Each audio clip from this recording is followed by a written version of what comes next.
صباح النور، شحوالكم ان شاء الله تكونوا كامل بخير وعلى خير. اليوم حبيباتي راح نشارك معاكم طريقة تحضير بوراك سيجار بطريقة ياسر سهلة وبنينة، ووصفة تحتاجوها في شهر رمضان الكريم. نبداو على بركة الله في التحضير. اول خطوة نديروها، عندنا حبة تاع بصل حجم تاعها يكون متوسط مع زوز فصوص تاع الثوم. قصوها دي كيب ورابيو الثوم نديوها على نار تتقلى حتى نشوفوا البصل تاعنا دبال، طبعا مع 3 ملاعق تاع الزيت. ومن بعد ما يدبل معانا البصل نضيف كمية الدجاج. انا اليوم راح نستعمل في الحشو الدجاج، اللي تحب تستعمل اللحم يعني فيانداشي تنجم دير. حطيت نص صدر تاع الدجاج، طبعا كنت رحيته، نخليه حتى اللي يتقلى مليح، ومن بعد نضيفو التوابل. عندي فلفل اسود، كركم، توابل الدجاج، وطبعا الملح على حساب الذوق وحساب الكمية تاع الخليط اللي كنت حضرتيه. نضيفو معاها كمية من المعدنوس. نعاودو نرجعو المقله تاعنا على النار حتى يطيب الدجاج تاعنا ونشوفوه نشف، يعني تخلص من السوائل اللي تكون فيه. راح نعطيكم البنات السر اللي يخلي البوراك تاعكم يبقى محافظ على القرمشه تاعو. اهم خطوه انه الدجاج تاعك يعني ولا الحشو ما تكونش فيه كميه من السوائل.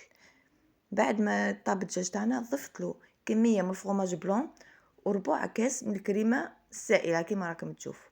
واللي ما كانتش متوفره عندها كريمه سائله في المنزل نجم تعوضها بربع كاس حليب وملعقه صغيره فرينه.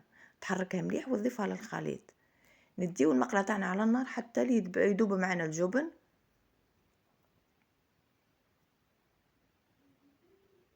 كما شفتوني البنات ما كترتش انا في الكريمه باش يبقى البوراك تاعي قلت لكم محافظ على القرمشه تاعو. بعد ما طاب معنا الخليط نخليوه حتى لازم البنات، اهم خطوه هذه مهمه جدا، لازم الحشو تاعك يبرد تماما باش الورقه تاعك ما تطرش معاك. دركا نروحوا نوري لكم الطريقه تاع الحشو. انا كنت استعملت هنا الورق البنات اللي تتباع، يعني ماشي هذيك تخدم في المنزل. شوفوا الطريقه، نطويو الورقه كما راكم تشوفوا بالطريقه هذه. نحط الحشو، ندير قطعه من الجبن ونعاود نطويها.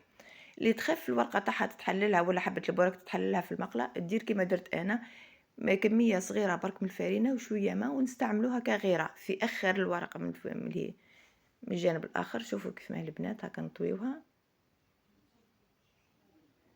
في الوقت هذا المقله تاعي حطيت فيها كميه من الزيت، ولازم يكون الزيت غزير باش نتحصلوا يعني على البوراك تاعنا يكون اللون تاعو يعني موحد، يكون اللون تاعو احمر على الاقل، يعني كميه الزيت توصل للمنتصف تاع الحبه.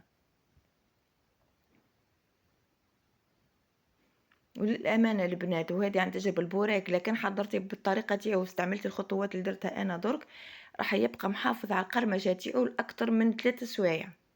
وفي الاخير مبقالي غير نقول لكم البنات، سورتو اللي عجبتها الوصفه ما تنسوناش لايك وكومنتير وبارطاجيو، واللي مازالها ما اشتركش تشترك وتفعل الجرس. مع السلامه.